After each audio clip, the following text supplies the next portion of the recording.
na školskom hodniku.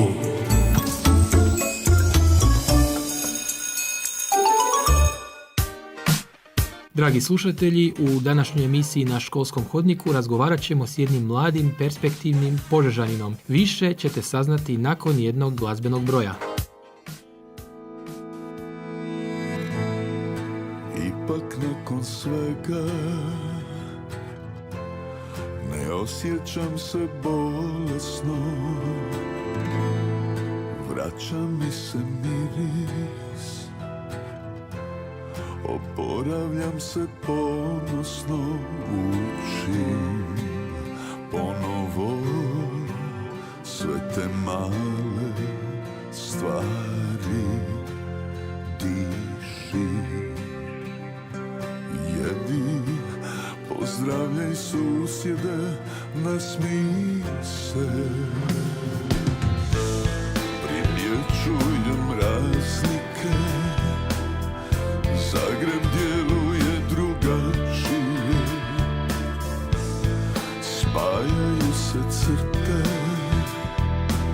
sve je malo jasnije, ulice ne prestaju s mojom, čak i tvoja nađenja, radio svira pjesme bez nekog značenja.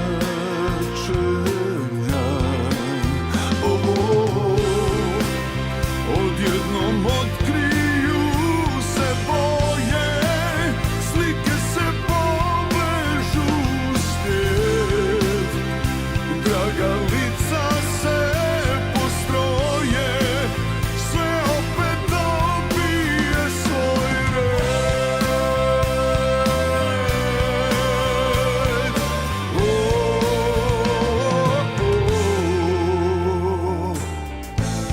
Skrila si u meni sve svoje okuse, ne daju se vani, prijete se i prkose, dobro je, ne smeta, polako zacjeljujem, taj će dio biti tvoj, neka u redu je. Odjednom otkriju se boje, slike se povežu u svijet, draga lica se postroje, sve opet dobije svoj red. Neka pomislim da opet počinje, kad osjetim da blizu si, kad čini se da nije drugačije, da još je strašnije, da još je strašnije. Odjednom otkriju se boje, slike se povižu u svijet, draga lica se postroje, sve opet dobije svoj red. Odjednom otkriju se boje, slike se povežu u svijet, draga lica se postroje, sve opet dobije svoj red. Odjednom otkriju se boje.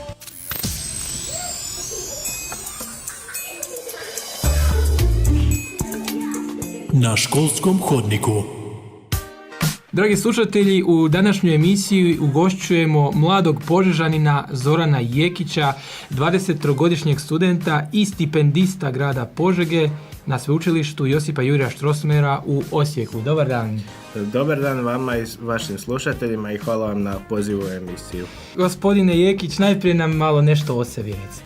Pa evo, dakle, ja sam Zoran Jekić, imam 23 godine, iz Požege sam i student sam druge godine diplomskog studija hrvatskog jezika i književnosti i povijesti na Filozofskom fakultetu u Osijeku.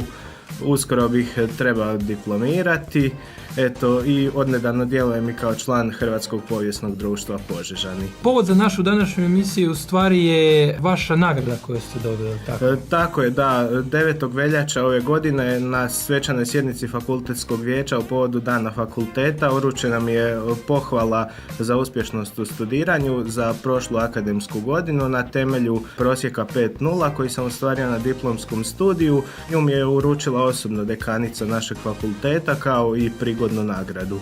Kakav je osjećaj imati tako visok prosjek? Pa to je svakako jedno veliko priznanje i za mene, tim više što je stiglo na posljednjoj godini fakulteta. Do sad nisam imao priliku dobiti baš tu nagradu, tako da je svakako veliki poticaj i za moje daljnje djelovanje kako u profesorskoj struci, naravno tako i općenito u proučavanju povijesti, ali naravno i hrvatskog jezika i književnosti. Prethodnih godina ste imali nešto niži prosjek ili? Da, na preddiplomskom studiju sam imao prosjek oko 4,5, ali na ovom diplomskom sada imam 5.0. Ajde, recite nam kako ste se odlučili baš za, rekli ste, studirate povijest?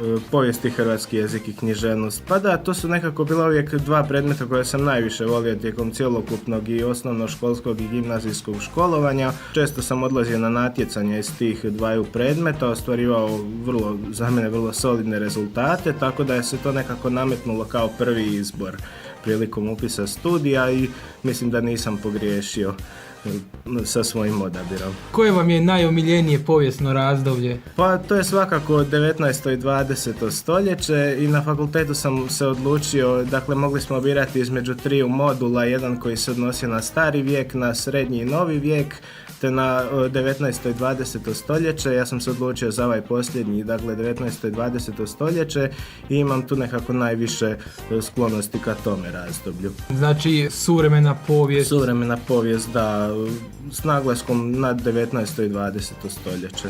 Osim ove nagrade, vi ste dobili još neka priznanja?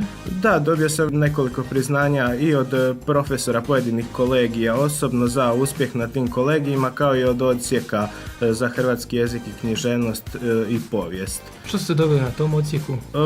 Pa isto, dobio sam dakle takve pohvale u vidu nekakvih priznanja i slično. Nekoliko puta sam sudjelovao i na nekim znanstvenim simpozijima, ali ovo je prva nagrada koju sam dobio baš od cijelog našeg fakulteta, odnosno fakultetskog vijeća. Odnedavno ste i član povijesnog društva Požežani. Da, tako je, upravo, i zahvaljujem se stoga na pozivu predsjedniku Hrvatskog povijesnog društva, gospodinu Marijanu Pilanu, i tajniku društva, gospodinu Draženu Muljeviću, na pozivu. Oni su me pozvali da se priključim radu Hrvatskog povijesnog društva Požežani kroz sekciju Hrvatska povjesnica. Smatram da mogu dosta toga dati i pridonijeti proučavanju prošlosti našega grada, ali i cijele naše Požeško-slavonske županije.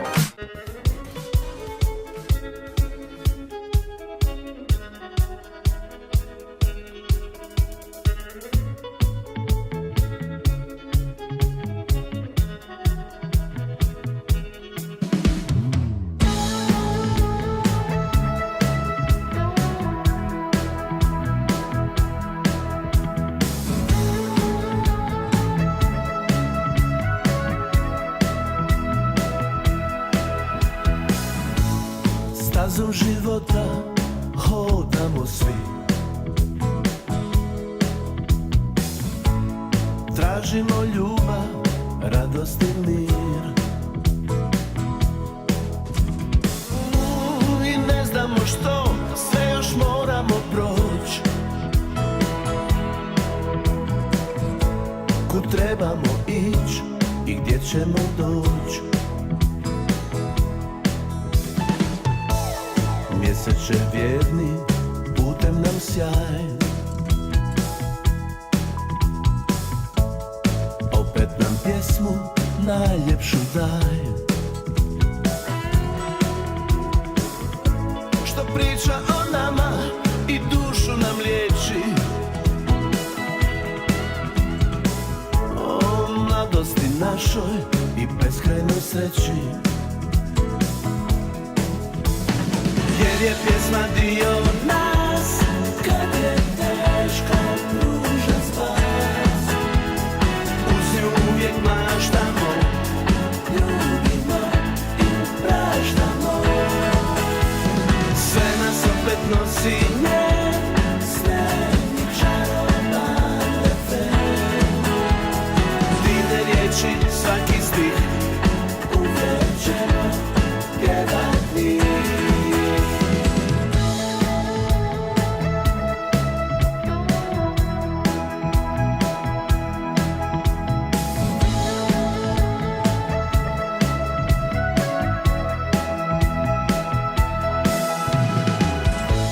I lutamo dalje i dalje kroz noć. Ona nas čeka tamo gdje ćemo doći. Tiha i moćna i pomalo sjetna, al zauvijek naša, zauvijek sretna. Jer je pjesma dio nas, kad je teško pruža spas. Uz nju uvijek maštamo, ljubimo i praštamo. Sve nas opet nosi njen snedni čaroban refren. Divne riječi, svaki stih, uvijek ćemo pjevati.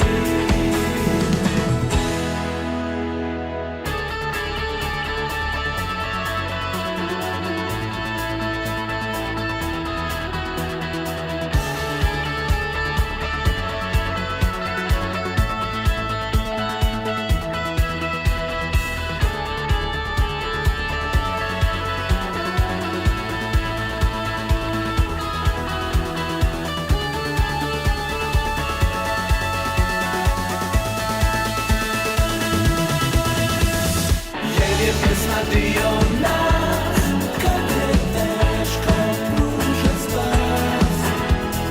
Uz nju uvijek maštamo, ljubimo i praštamo. Evo što bi mogli reći slušateljima što se tiče Požege, što je ovako povijesno značajno? Pa svakako, svi znamo da našu Požegu nazivaju Slavonskom Atenom i dakle to je jedan svakako od gradova koji ima najveću kulturu u čitavoj Slavoniji, gotovo 800-ljetnu povijest i svakako da ima mnogo toga što se može proučavati, počevši još od prvog spomena samoga grada Požege 1227. godine pa preko razdoblja osmanske vlasti 18. 19. pa sve do 20. stoljeća i do danas.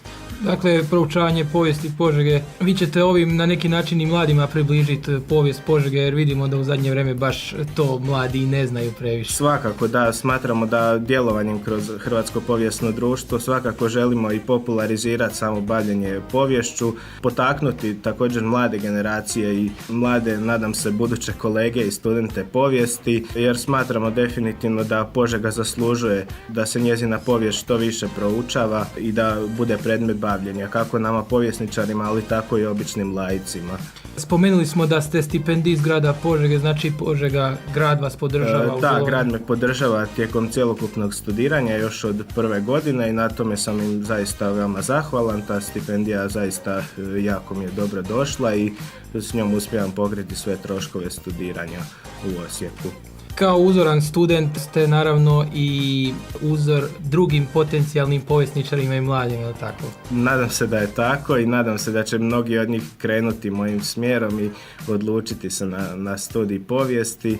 Ja ću to nastojati kroz svoje djelovanje jednog dana kao profesor u školi i kao djelatnik povijesnog društva svakako potaknuti što više mladih da krenu tim putem. Sad ste spomenuli kao profesor u školi, znači vaši su planovi ostati ovdje?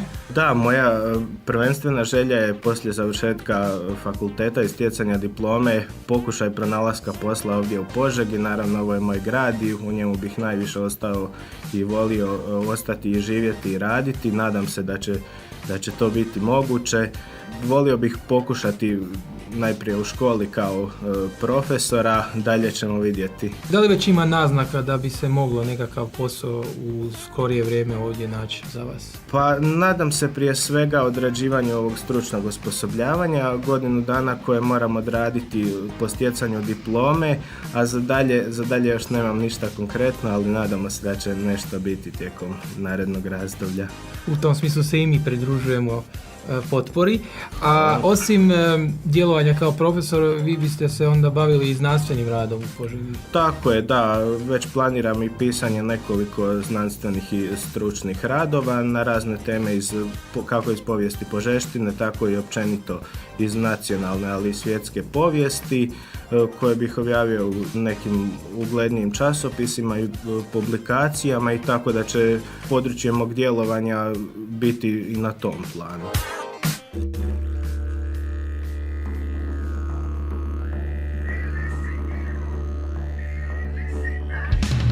Opet se škriplje zubima i s ove strane, i opet se žuri ljudima da siđu na niske grane.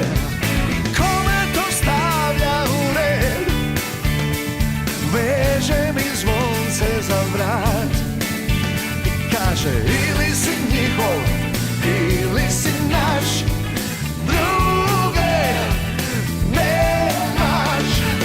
Drži me ljube za riječ, ja ne dižem ruke od nas, jer treba mi ljubav da ostanem zdrav, druge nemam.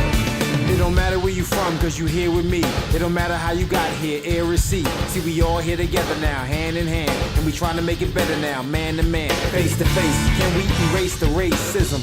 With one voice, chase the rhythm. L-O-V-E is what we need to give. Cause we all trying to eat, sleep, breathe, and live. Spread love. If you dream of causing pain, you gotta start today.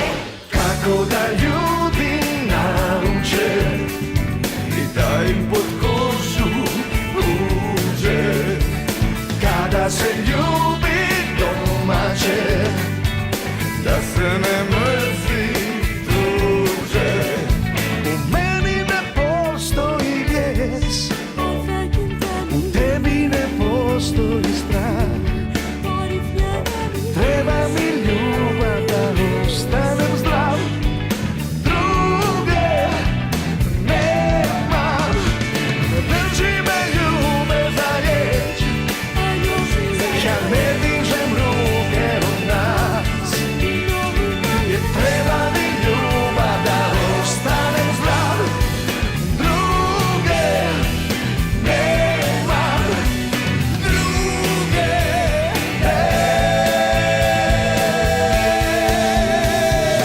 es difícil creer La libertad es grande, que el egoísmo es un mal. es sangre de la gente. Treba mi ljubav da ostanem zdrav, druge No hay fronteras. nemam. Un mundo de amor, libertad y tolerancia.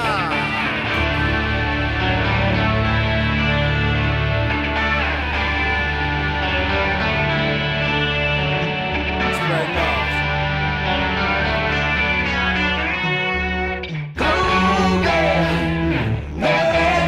Spread love.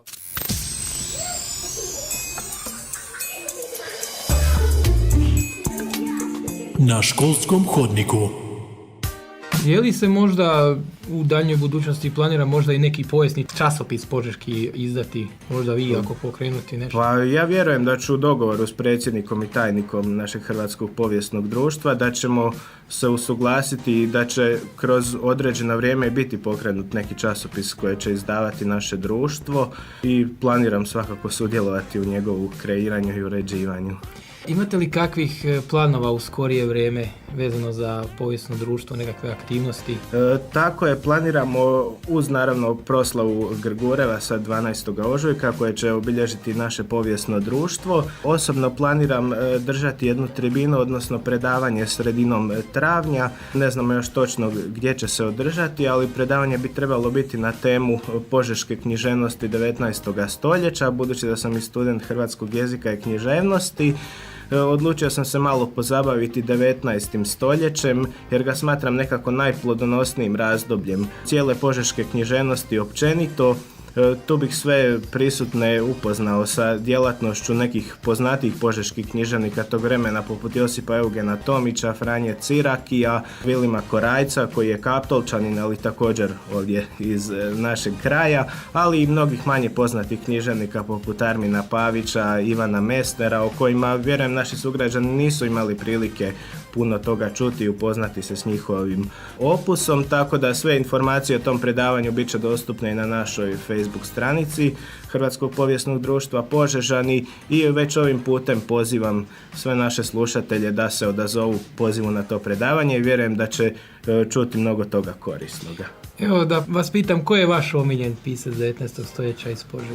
Pa svakako ja sam čitao neke romane i Josipa Eugena Tomića, ali naravno i Vilima Korajca, posebno obožavam njegovu pripovjetku Šijac i o njoj sam čak napisao jedan seminarski rad tijekom studija jer smo se morali odlučiti za neku temu iz lokalne književnosti, tako da nekako mogu reći da su mi njihovi opusi najdraži, ali svakako da je tu i čitav niz drugih književnika također vrijednih spomena i značajnih za naš grad. Ovo je vrlo inspirativno s vaše strane. Recite, kakvu poruku bi poručili mladima vezano za povijest? Pa svakako bih poručio svima onima koje povijest zaista zanima, koji se žele njome baviti. Naravno, želio bih ih pozvati ovim putem da upišu naravno studij povijesti, jer ga se može studirati i u Osijeku i Zagrebu, Zadru, Rijeci i Splitu, kao i Puli. Također pozivam sve one koji možda ne žele studirati povijest ili jednostavno samo vole povijest ili su starije generacije da se priključe djelovanju našeg povijesnog društva. Također tu mogu steći vrlo korisne informacije i znanja o povijesti našega grada.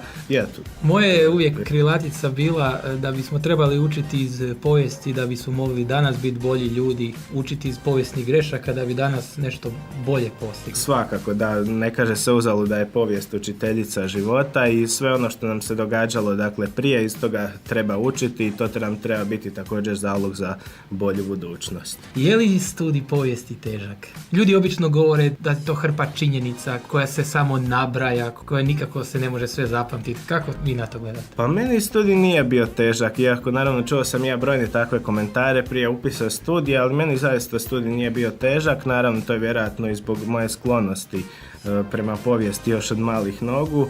Najvažnije je uvijek naravno izvršavati sve obaveze na vrijeme, redovno učiti i onda tu naravno nema većih problema. Nisam imao nikakvih većih problema s polaganjem ispita tijekom studija, sve je to, može se reći, išlo dosta glatko, tako da svakako preporučam svima koji imaju bilo kakve sklonosti prema povijesti i koji to žele naravno da upišu taj studij. Još pitanje vezano za moderniju povijest. Mislite li da današnja povijest je slabo prezentirana mladima? Govorimo o nedavnoj povijesti zadnjih 20-30 godina možda. Pa vjerujem da je, jer mladi nemaju priliku mnogo toga pročitati zaista kao neke znanstvene činjenice. Većina toga što imaju priliku saznati o povijesti 20. stoljeća ili druge polovine 20. stoljeća danas mogu saznati iz medija, raznih portala i raznih tumačenja koje nužno i ne moraju biti ispravna.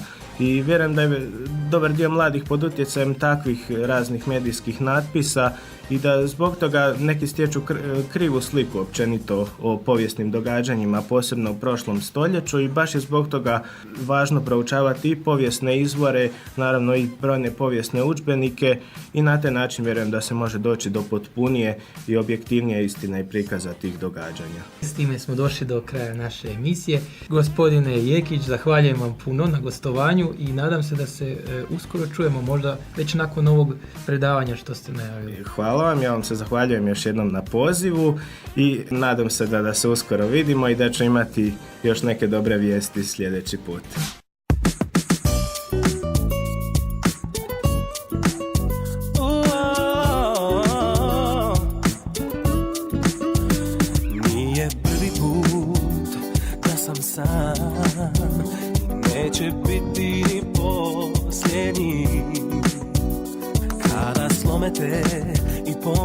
te sram, znam da se nećeš vratiti. Nespreman za novi dan, vraćam sve duhove u ormar. Na brzinu radim sve, ali mi ne ide, nepobjediva. Ljubav sa dva lica, nisi tu, a svaka tvoja sitnica podsjeća na osmijeh kroz plać, jer je moje srce kamen, a tvoje mač. Nepobjediva. Ljubav sa dva lica, nisi tu, a svaka tvoja sitnica podsjeća na osmijeh kroz plać, jer je moje srce kamen, a tvoje mač. Nepobjediva. Za mene ti si ljubav. Nije prvi put da sam sam, a nisam to zaslužio. Ja sam mogao umrijet za tebe, ipak u život sam produžio. Nespreman za novi dan, vraćam sve duhove u ormar. Na brzinu radim sve, al mi ne ide, nepobjediva.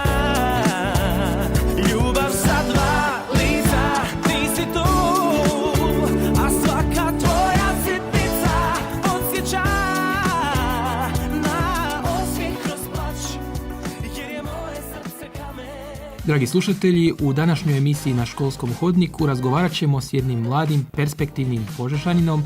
Više ćete saznati nakon jednog glazbenog broja. Evo, naš školski hodnik došao je do samoga kraja. Ovu emisiju su uredili i realizirali Mladen Topić i Goran Bunjevac.